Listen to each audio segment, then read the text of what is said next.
নমস্কাৰ, শুভ সন্ধিয়া। আজি বনাবলৈ লৈছোঁ মই নাৰিকলৰ লাড়ু। নাৰিকলৰ লাড়ু মানে সুদা নাৰিকলৰ লাড়ু নহয়, নাৰিকল আৰু চুজি মিক্স কৰি মই বনাইছোঁ। মানুহজনৰ ৰাতিপুৱা অফিচলৈ যোৱা আগে ক'লোঁ তুমি নাৰিকলটো গুচাই দি থৈ যোৱা, কাটি পেলাই টুকুৰা কৰি। এওঁ তেনেকৈ টুকুৰা কৰি দি থৈ গ'ল। মই বোলো সময় পালে মই বনাই থ'ম। পাছে ক'ত সময়, দুবোৰ যিহে উৎপাত, অকলে থাকিলেতো মই সেইখিনি কৰিব নোৱাৰোঁ, সেয়ে থৈ দিলোঁ।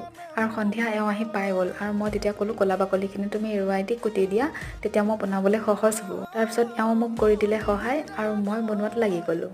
সকলোৱে জানেই নাৰিকলৰ লাড়ু বনাবলৈ, মই কিন্তু অকণমান বেলেগ ধৰণে বনাইছোঁ। বাদাম অকণমানো দি দিছোঁ, ৰঙা বাদামটো বাকলি গুচাই, আৰু এই ঘিউত চুজিখিনি ভাজি দিছোঁ, তেতিয়া খাবলৈ টেষ্টটো বিৰাট ধুনীয়া হয়।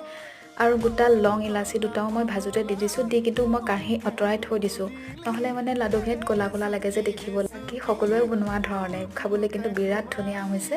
দেখাতো ভাল লাগিছে, কিন্তু